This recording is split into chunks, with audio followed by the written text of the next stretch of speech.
ఈ కూటమి ప్రభుత్వం నిన్న జరిగిన చర్చలలో ప్రభుత్వ ఉద్యోగులను, ఉద్యోగస్తులను, ఉపాధ్యాయులను, అవుట్సోర్సింగ్ వాళ్ళను, కాంట్రాక్ట్ ఉద్యోగస్తులందరినీ మరొక్కసారి మోసం చేసింది. ఇది నిజంగా చాలా దారుణం. నిజంగా వాళ్ళు చర్చలకు పిలిపించి నిన్న మేము ఉద్యోగస్తులకు చర్చలకు పిలిపించి చాలా మేలు చేస్తామని ఈ ప్రభుత్వం చెప్పింది. కానీ చర్చలు విఫలమయ్యాయి, సఫలం కాలేదు అని నేను తెలియజేస్తున్నా. ఎందుకంటే ఉద్యోగ సంఘాల నాయకులందరూ కూడా చర్చలకు వెళ్లే ముందు చాలా ఆశగా వెళ్లడం జరిగింది. కానీ చర్చలు అయిన తర్వాత చాలా నిరాశగా బయటికి రావడం జరిగింది. మనమందరం కూడా చూసాం. అదేవిధంగా రాష్ట్రంలో ఉన్న ఉద్యోగస్తులందరూ కూడా చాలా ఆశగా ఎదురు చూశారు.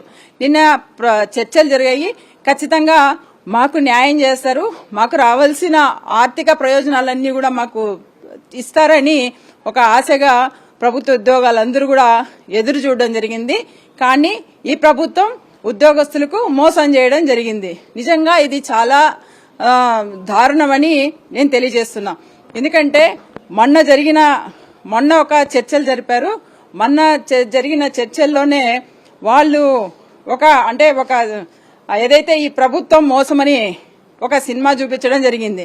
నిన్న జరిగిన చర్చలలో మళ్ళీ కూడా ప్రభుత్వం మోసమని మరొక సినిమా కూడా వీళ్ళకు చూపించడం జరిగింది. అయితే ఈ రోజు ఒకటి సింగిల్ స్క్రీన్ మీద చూపిస్తే మరొకటి మల్టీప్లెక్స్ లో చూపించడం జరిగింది. సో ఈ రకంగా ప్రభుత్వ ఉద్యోగులకు ఈ ప్రభుత్వం మోసం చేస్తూనే ఉంది. చర్చలకు పిలిపించి చర్చలలో కూడా ఒక్క ప్రయోజనం కూడా వీళ్ళకి ఇవ్వడం, ఒక మేలు కూడా ఈ ప్రభుత్వం చేయని పరిస్థితి. అయితే ఏదైతే ఈ రోజు ఈ ప్రభుత్వము మళ్లీ చర్చల తర్వాత మళ్లీ ఒక వారం తర్వాత సీఎం గారి దృష్టికి తీసుకెళ్లి మేము ఈ సమస్యలన్నీ పరిష్కరిస్తామని చెప్పడం జరిగింది.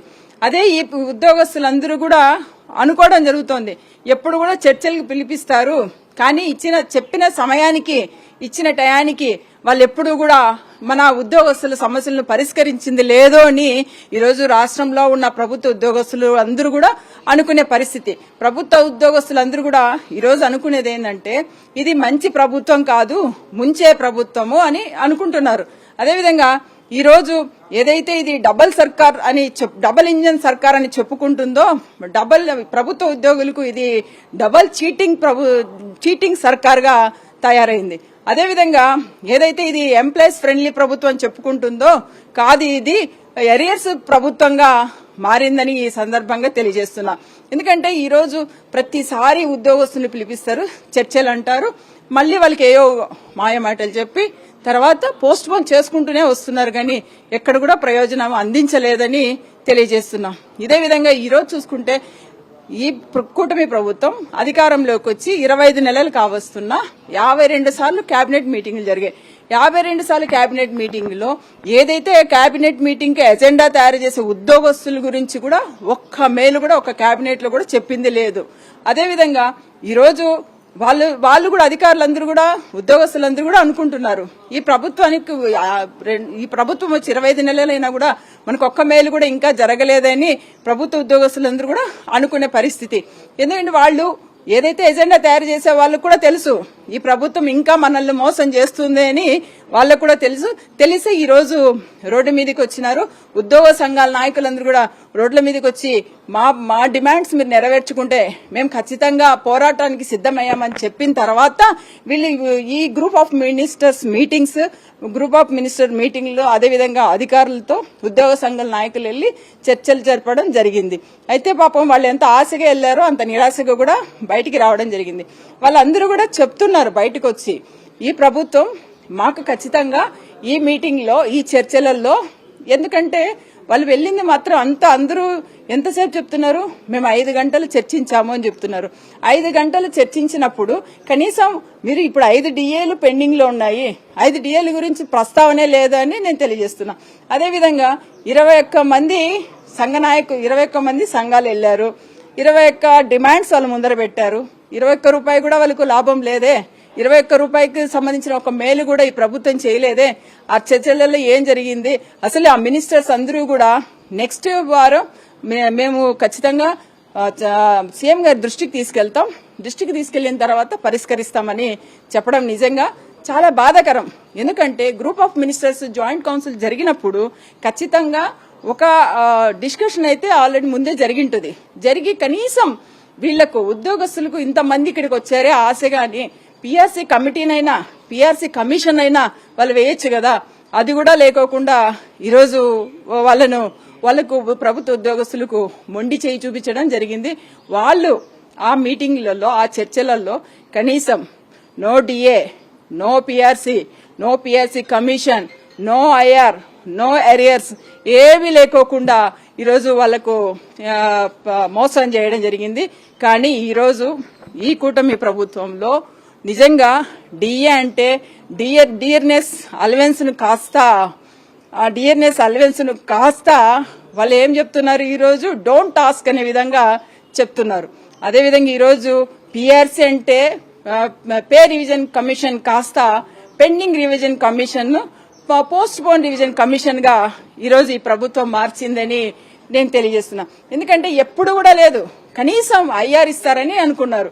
కనీసం ఈరోజు 11/1/2023 ఎలిజిబుల్ డేట్ పిఆర్సీ కనీసం ఐఆర్ అన్నా ప్రకటిస్తారు అని వాళ్ళ ఆశగా వచ్చారు. ఈరోజు ఉద్యోగ సంఘ నాయకులు వాళ్ళ ఉద్యోగస్తులకి ఏం చెప్పుకుంటారండి, వాళ్ళు ఎంతగో మీకు గొప్పలు చెప్పుకొని వెళ్లారు. కానీ అక్కడికి వెళ్లిన తర్వాత ఆ ఉద్యోగస్తులకు పాపం ఆ సంఘ నాయకులకు అందరికీ కూడా చాలా బాధపడే పరిస్థితి. ఎందుకంటే 2 సంవత్సరాలైనా మేము యూనియన్ లీడర్స్ అయినా కూడా మా ఉద్యోగం సంబంధించి మేమేమీ కూడా ఈ ప్రభుత్వం నుంచి ఇవ్వలేకపోయామే అని బాధ ఉంది. అంటే ఇక్కడ ఫైనాన్షియల్ నాన్ ఫైనాన్షియల్ మ్యాటర్స్ 2 ఉంటాయి. ఖచ్చితంగా ఫైనాన్షియల్ మ్యాటర్స్ కూడా క్లియర్ చేయాలి. ఎందుకంటే ఈరోజు చూసుకుంటే మన రాష్ట్రంలో ద్రవ్యోల్బణం రేటు ఎక్కువ పెరిగింది. ఈరోజు నిత్యావసర ధరలు కూడా ఎక్కువ పెరిగినాయి. కానీ ఉద్యోగస్తులకు మాత్రం ₹1 కూడా పెరిగిన పరిస్థితి లేదు. ఈరోజు దేశంలో కన్నా ఆంధ్ర రాష్ట్రంలోనే ద్రవ్యోల్బణం ఎక్కువ ఉంది.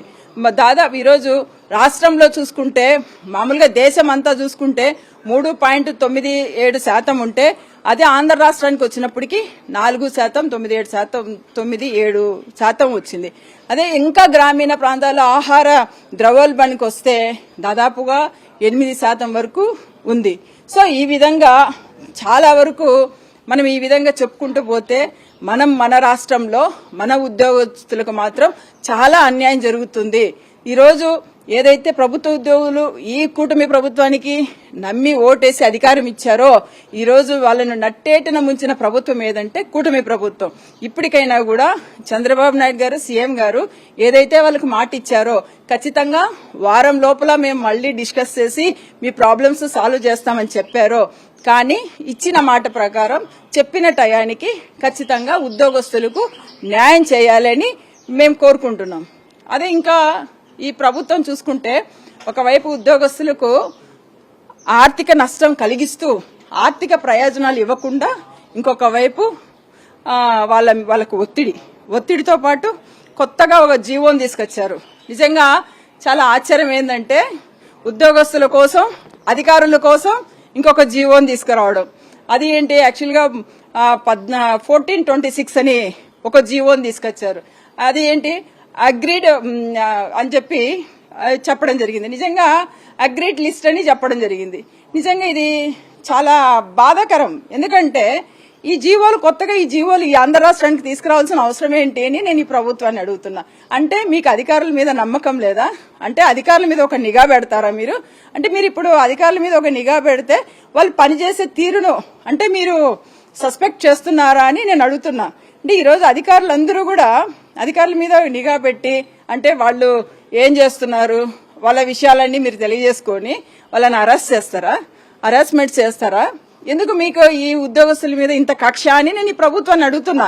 ఎందుకంటే ఆల్రెడీ మీరు ఇప్పుడు టీచర్స్కేమో గ్రేడ్లు అంటారు, తర్వాత ర్యాంకింగ్ అంటారు. ఎవరైతే టీచర్స్ బాగా చదువు చెప్తారో వాళ్ళకు మంచి గ్రేడ్స్ ఇస్తాము, మంచి ర్యాంకులు ఇస్తాము, మీకు మంచి పాయింట్స్ ఇస్తాము అని ఇప్పుడు టీచర్లకు ఒక టార్గెట్ పెట్టారు. అంటే ఆల్రెడీ వాళ్ళు చదివిన వాళ్ళు చదువు చెప్పడానికి వచ్చిన వాళ్ళకు కూడా మీరు ర్యాంకులు ఇస్తామంటే నిజంగా ఇంతకన్నా ఉద్యోగస్తులు అవమానించే ప్రభుత్వం ఏదైనా ఉంటుందా అని నేను అడుగుతున్నా. తర్వాత ఈరోజు అధికారులకు కూడా ఇది తీసుకురావడం జరిగింది. ఈ జీవో తీసుకొచ్చి వాళ్ళని కొత్తగా ఇంకా వాళ్ళని ఇంకొక రకంగా అవమానించడం అని నేను అంటా. ఎందుకంటే ఇది మన రాష్ట్ర ప్రభుత్వానికి అవసరం లేదు, కేంద్ర ప్రభుత్వం తెచ్చింది కాబట్టి మనం కూడా తీసుకుంటున్నాము అని ఈ జీవో గురించి చెప్తున్నారు. కేంద్ర ప్రభుత్వానికి అవసరం, ఎందుకంటే రక్షణ వ్యవహారాల కోసం కానీ విదేశ వ్యవహారాల కోసం కానీ కేంద్ర ప్రభుత్వానికి అవసరం, కానీ మన రాష్ట్ర ప్రభుత్వానికి అవసరం లేదు. ఇలాంటి జీవోలన్నీ తెచ్చి ఇంకా ఇలాంటివన్నీ తెచ్చి ఈరోజు ఉద్యోగస్తులకి తీవ్రమైన ఇబ్బందులకు గురి చేస్తున్నారు. మరొకటి ఏంటంటే ఉద్యోగస్తులు ఇప్పుడు ఒక భయాందోళనకు గురి చేస్తున్నారు. అంటే మనం చేసే ప్రతి పనిని కూడా ఈ ప్రభుత్వం నిఘా పెడుతుందా అని, ఏ పని చేయాలి ఏ పని చేయకూడదు అని. అంటే ఇది నిజంగా ఈ ప్రభుత్వమైనా ఒకసారి ఆలోచించండి అని నేను తెలియజేస్తున్నా. మనం అందరం ఈరోజు ప్రతి ఒక్క ఉద్యోగస్తులు గాని అధికారులు గాని ఈరోజు అందరూ కూడా అనుకుంటున్నారు. ఎందుకంటే ఈ కూటమి ప్రభుత్వం అంటేనే, ఈ ముఖ్యమంత్రి గారంటేనే ఉద్యోగుల వ్యతిరేక ముఖ్యమంత్రి గారని అందరికీ తెలిసిపోయింది. ఎందుకంటే మీరు చేసే ఈ ప్రభుత్వం ఈరోజు ఉద్యోగస్తులకు వెన్నుపోటు పొడచడం మాట వాస్తవం కాదా? అదేవిధంగా ఉద్యోగస్తులను మోసం చేసే మాట వాస్తవం కాదా? సో ఇవన్నీ కూడా రాష్ట్రంలో ఉన్న ప్రజలందరూ, రాష్ట్రంలో ఉన్న ఉద్యోగస్తులందరూ కూడా గమనిస్తున్నారు. పాపం మన ఉద్యోగస్తులైతే ఇతర రాష్ట్రాల గురించి కూడా ఆ రాష్ట్రంలో ఏమొస్తుంది, మనోళ్ళు ఎప్పుడు మనకు మేలు చేస్తారని కూడా ఆలోచిస్తున్నారు. వాళ్ళ ఆశలను వచ్చే చర్చల్లో అయినా కూడా ఖచ్చితంగా ముఖ్యమంత్రి గారికి ఉద్యోగస్తులకు న్యాయం చేయాలని ఈ సందర్భంగా నేను ముఖ్యమంత్రి గారికి డిమాండ్ చేస్తున్నా. Thank you.